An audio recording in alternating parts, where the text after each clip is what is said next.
Al cincelea loc, Mănăstirea Chiajna.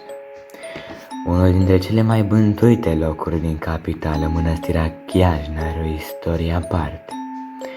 Construită în perioada lui Alexandru Ipsilanti și finalizată în timpul fanariotului Nicolae Mavrogheni, de dimensiuni foarte mari pentru acele vremuri, urma să fie una dintre cele mai importante mănăstiri, însă nu a apucat nici măcar să fie sfințită, fiind atacată de către turci.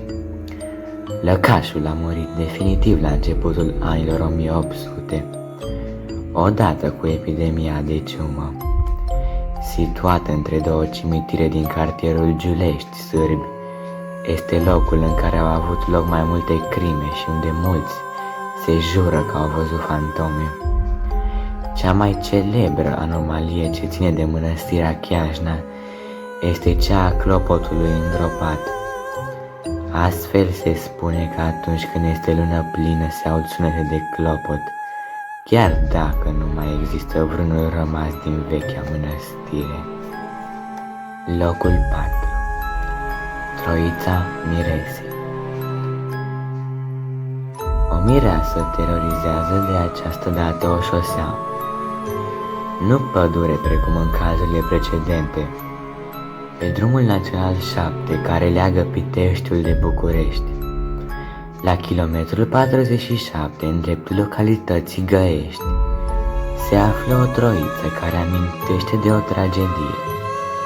În anul 1936, fix în ziua anunții sale, Margareta Ștefănescu a decedat în accident rutier, chiar în acel loc.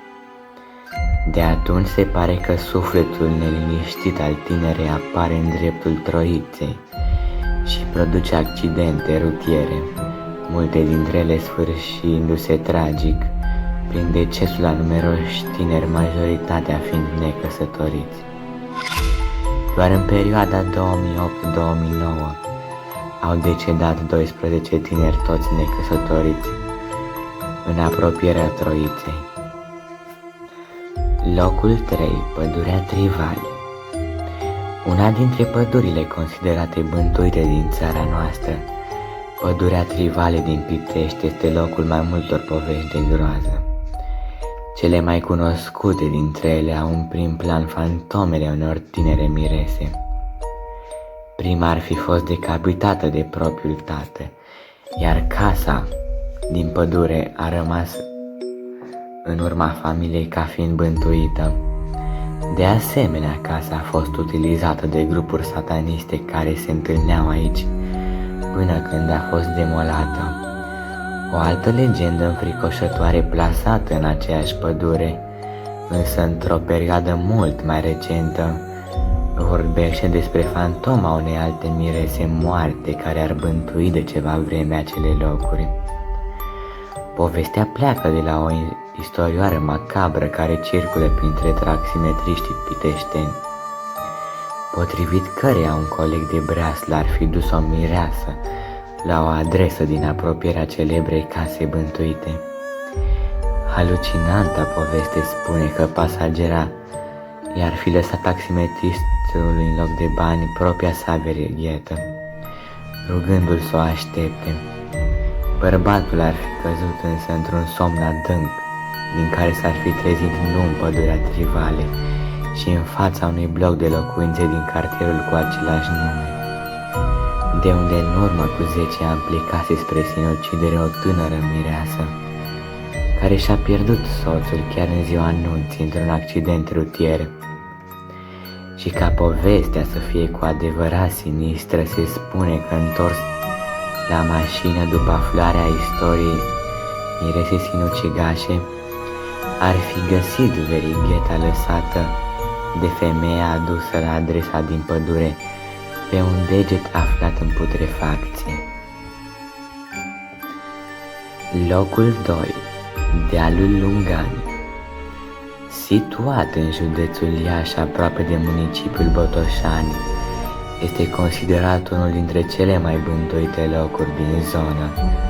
Locuitorii comunei Lungani se plâng de aproximativ 100 de ani că sunt bântuiți de fantome și nu sunt puține și un întreg batalion.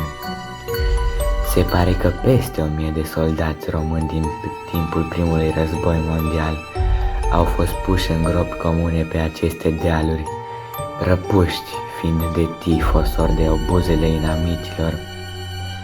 Curios pe această temă fiind și Mihail Sadoveanu, care a scris Țara de dincolo de Negură, referitor la aceste locuri.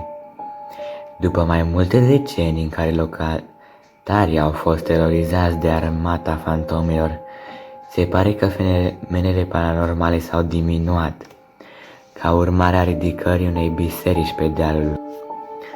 Locul 1. Pădurea Hoia Baci. Cunoscută și sub numele de triunghiul Bermudelor din România, este probabil locul considerat cel mai bântuit din țară, aceasta fiind situată în apropierea Clujului. Localnicii spun că cei care trec prin pădure au stări și senzații ciudată, precum stări de vomă greață și chiar arsuri pe piele. În anul 1968, în această pădure a fost realizată una dintre cele mai clare, conform specialiștilor, fotografii făcute unui OZN.